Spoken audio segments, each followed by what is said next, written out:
Good morning, everybody, and welcome to the DC preliminary of FameLab Astrobiology. I'm Sean Domingo-Goldman. I'm going to be your host for this morning.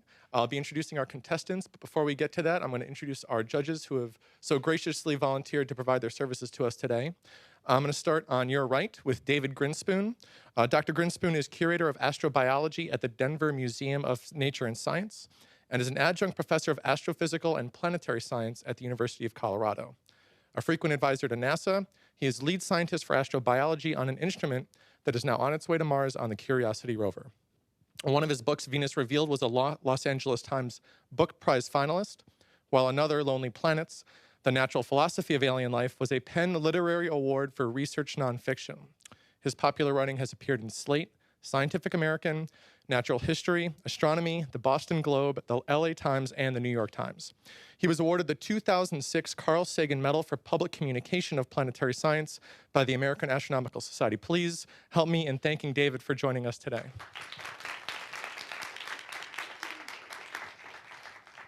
Next to David, we have Linda Billings. Dr. Billings is a research professor at the George Washington University School of Media and Public Affairs in Washington, D.C. She does communications research for NASA's astrobiology program in the Science Mission Directorate. She has also advised NASA's lead scientist for Mars exploration and NASA's planetary protection officer on communications.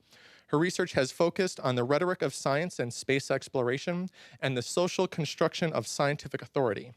She earned her PhD in mass communication from the Indiana University School of Journalism, her MA in international transactions from George Mason University, and her BA in social sciences from SUNY Binghamton. Please join me in welcoming Linda to the FameLab stage. Thanks, Linda. And next to her is Bill Margol. Bill Margol is a graduate of Syracuse University's S.I. Newhouse School of Public Communications. He has worked for the last 23 years in many positions in the television industry. Covering the ground of writer, producer, editor, developer, and executive, Bill has worked at the Sci-Fi Channel, TNT, the Travel Channel, where he launched the groundbreaking series Anthony Bourdain, No Reservations, and Discovery Studios. In 2008, Bill joined National Geographic Television as Director of Development, and in 2011 took on the role of Vice President, heading up all development for National Geographic Television. Bill has a love of science and adventure, and in spite of that, the fact that he would most certainly lose his lunch in his helmet, dreams of one day being an astronaut. Please join me in welcoming Bill to the FameLab stage. And finally, next to me is Nikki Lowry. Nikki is Director of Film Marketing and Outreach for National Geographic Cinema Ventures. As such, she markets their giant screen and digital films to museums and science centers, as well as manages the education outreach for these films, with particular emphasis on STEM education. Nikki's experience spans education and entertainment marketing. She has served as film commissioner in Park City, Utah, as well as director of marketing for the Sundance Institute, the Sundance Film Festival, and the Miami International Film Festival. She has taught college-level English language and literature. Figures I get that part of it wrong, right? She has taught college-level English language and literature and English as a second language in both Thailand and Lebanon.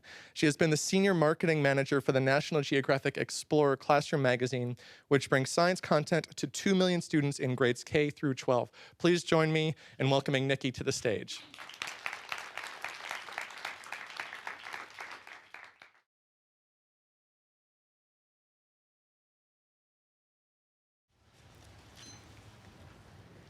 You look stunning.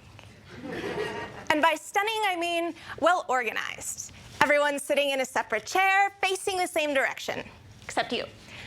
Your organization will teach us why life can evolve according to physical law. Suppose that outside there's a zombie apocalypse. We can't leave.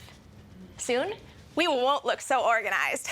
We'll build tents, we'll roast rats, we'll sharpen our spears and memorize the Lord of the Flies. Why? As time marches on, organization decays. Plates break, but don't reassemble, especially my mother's favorite plates. A physical law, the second law of thermodynamics, says that many systems become more disordered. Evolution seems to contradict the second law. 4 million years ago, carbon, hydrogen, and other atoms were frolicking about. Then atoms bound into molecules. They assumed fixed positions relative to each other, just as you have fixed positions relative to your neighbors. Molecules bound into cells, cells into people. It's as though the Lord of the Flies chaos resolved into the Republic of FameLab.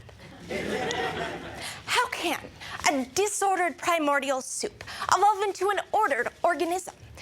Let's think about how systems get organized. What's your favorite food? Cheese. Okay, when Hillary eats cheese, her body uses cheese's energy to create cells, to repair cells, to create order. We not only use energy, but also radiate energy. That is, we're hot. Some of you might be thinking, yeah, we are. We are. We have temperatures of about 98.6 degrees Fahrenheit. Our surroundings have lower temperatures, especially DC in March. Heat moves from hotter areas to colder areas. When we use energy, we radiate energy to air molecules. Energized air molecules jump around, they bump into each other, they're disordered. We create more disorder outside us than order in us. So, organized life can form in the keeping with the second law of thermodynamics. Still, if there is a zombie apocalypse and anyone has a shotgun, come talk to me after the speech.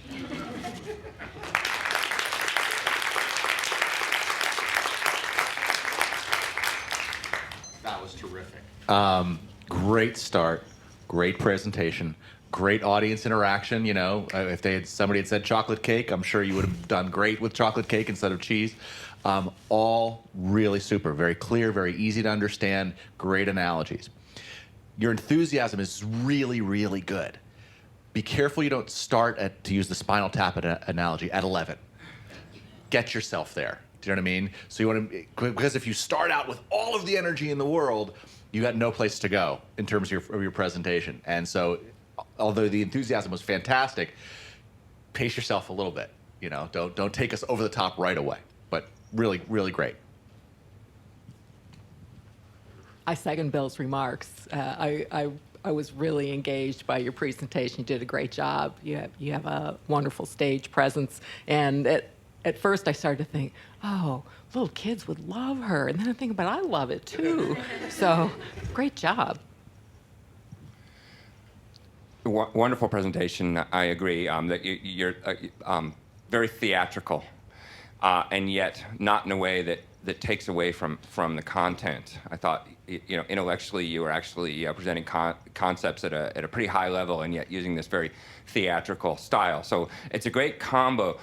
The one thing I would have liked a little bit more was at the end to know exactly like what your punchline was. Like, you were throwing these interesting concepts at us, and I got a lot out of it, but I just would have liked to have seen you kind of summarize at the end what your point is, drive it home. Yeah. I just wanted to call out again the audience interaction, because that's the first example of that we've seen, and I think it's a very powerful way for you to engage with your audience, because then they're all like this. So, and great use of humor, which I think is also another very effective engagement tactic. Good job. Thank you very much.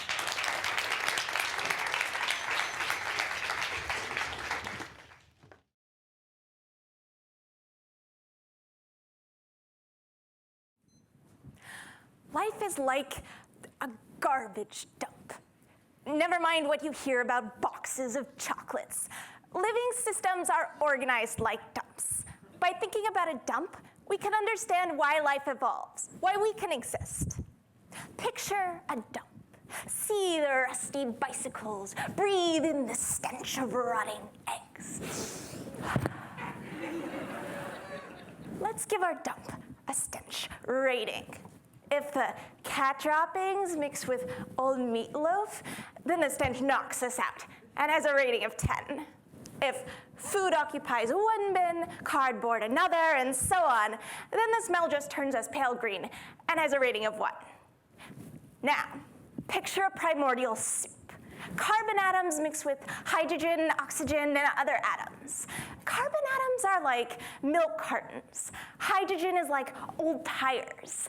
The primordial soup is like a dump where the rubbish mixes. Primordial soups have high stench ratings. Stench doesn't sound scientific. Physicists say entropy. Primordial soups are disordered. They have high entropy.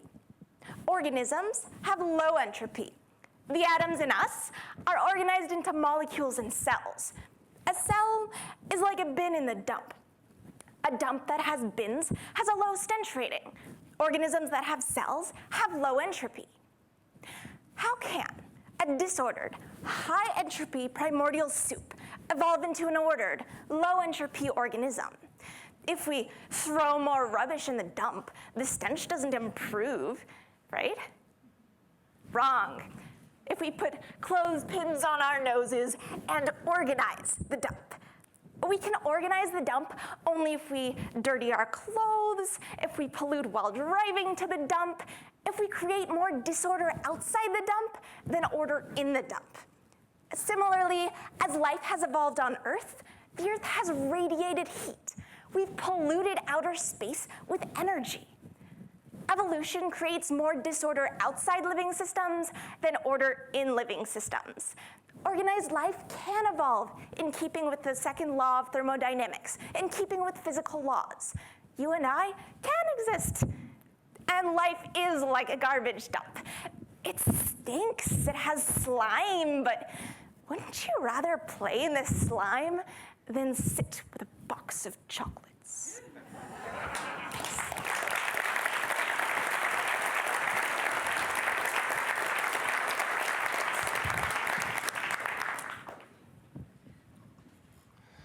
That was beautiful. Really fun and funny and informative and thought-provoking. I have a question about your experience because you're so dramatic on stage. I'm curious, do you have, beyond science, do you have any kind of theater or other performance background or experience? I've been addicted to public speaking since I was 11. I'm sorry, but I don't want to recover. So I've participated in a lot of clubs, done public speaking opportunities in school, out of school, anything I can get my hands on.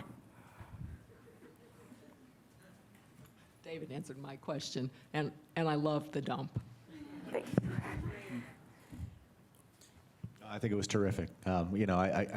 This afternoon we talked about you starting at 11, to use the Spinal Tap analogy, to starting at 11 and I think you did a great job of just sort of bringing us all in and really bringing it home. So, really nice job.